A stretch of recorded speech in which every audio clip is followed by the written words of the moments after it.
এক ইহুদি ঘরের ছেলের একটা কথা বলে আমি চলে যাচ্ছি।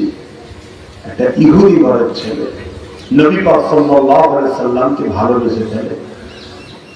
নবী মদিনার নবাবিতে ওয়াজ করেন, সাহাবাদের ঘরে মদিনার নবাবির কাছে যাচ্ছিলেন। একদিন দাঁড়িয়ে গিয়ে আমার রাসূলকে দেখে, মুখরা দেখে দিবানা হয়ে গেছে, জোরে বলুন সুবহানাল্লাহ। আর মুখ দিয়ে কথা বলছে, মুখ দিয়ে কথা বলছে যেন মতি টপকে টপকে পড়ছে, জোরে বলুন সুবহানাল্লাহ। রাসূলের পাককে এই কথাকে রোজ লুকিয়ে লুকিয়ে সে শোনে। ইহুদি ঘরের সন্তান। একদিন নবী পাকের দরবার মদিনা নবাবির সামনে এসে দাঁড়িয়েছে, হুজুর বেরিয়েছে আর ছেলেটা দাঁড়িয়ে আরজু করেছে, হুজুর আমি ইহুদি ঘরের ছেলে, যুবক ছেলে, আমি আপনার কথা দীর্ঘদিন শুনছি, একটা আরজু আছে আপনার কাছে, কি আপনার খেদমতে একটু আমাকে রাখবেন, আপনার সাথে সাথে আমি থাকবো। আল্লাহ নবী মুচকে হাসলেন, হেসে বললেন ইজাজত দিলাম, বলুন সুবহানাল্লাহ। ঘরে ছাপে ঘরে যেখানে যাই যায়, যখনই নবী শরীফে ঢোকে জুতোটাকে নিতে যায়। আল্লাহ নবী বললেন বাবা তুমি জুতো নিও না বাবা। তখন সে বলল হুজুর একটু সুযোগ দেন খেদমত করা, আপনি তো রহমত লিল আলামিন, আপনি কাউকে কষ্ট দেন না, আপনি যদি আমাকে না বলেন আমি কষ্ট পাবো। আল্লাহ নবী ইজাজত দিলেন, জুতোটাকে নিয়ে বুকি করে নিয়ে দাঁড়িয়ে থাকে। কিন্তু নবী শরীফে ঢোকে না, কেন সে তখন ইহুদি যুবক ছেলে। নবী যেই বাড়ি নয় জুতোটা পায়ে দেয়, নবী যেখানে যায় সাথে যায়, নবী যেখানে ঘোরে সেখানে ঘোরে।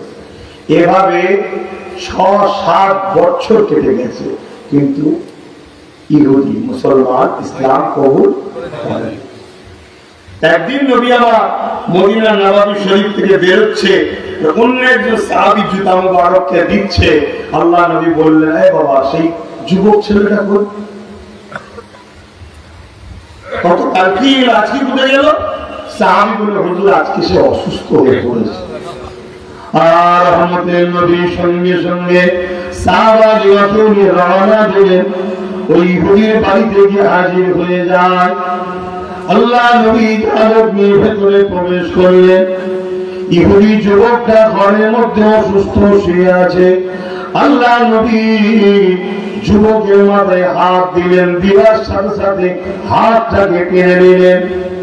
টেনে নিয়ে বলতে লেগেছে বাবা ছেলে তুমি আমার সাথে ৬-৭ বছর সফরে ঘুরছো বাবা, কখনো কি আমি মুহাম্মাদের দ্বারা এমন কোন কাজ দেখেছো যেটা মানবতার বিরুদ্ধে, যেটা সমাজের বিরুদ্ধে, যেটা ইনসাফ ইনসানিয়াতের বিরুদ্ধে?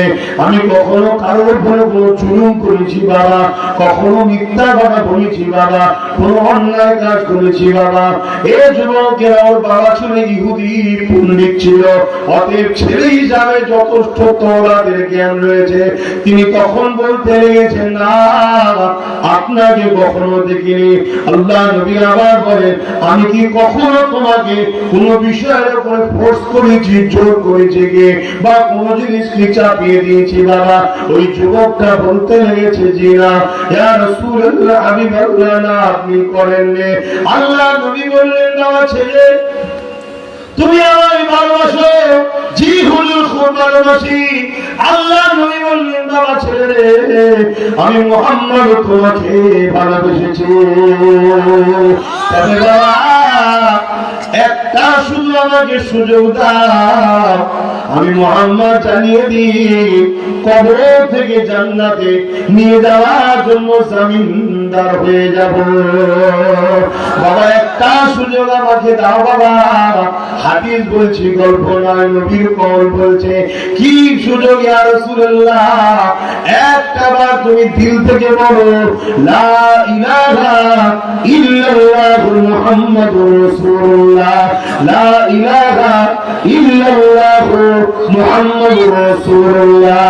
এই কথাটা যখনই ছেলেটাকে বলতে লেগেছে, ছেলেটা নিজের বাপের মুখের দিকে তাকায়, বাপ আমাকে কি না বলে, কেন তারা বলেছে তারা তো ইহুদি ধর্মের মানুষ, তাই সঙ্গে সঙ্গে বাপের দিকে যখন তাকায় বাপ বলতে লেগেছে করিস না।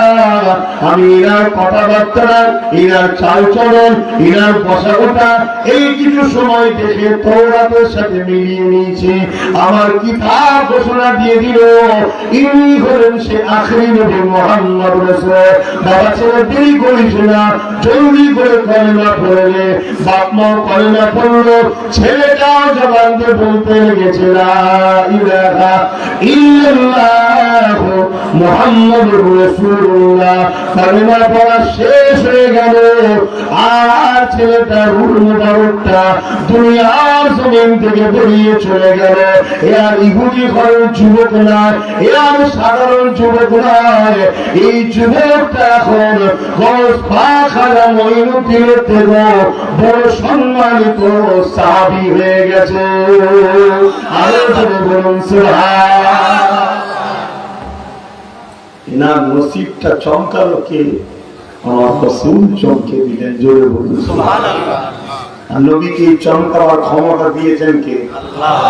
আল্লাহ।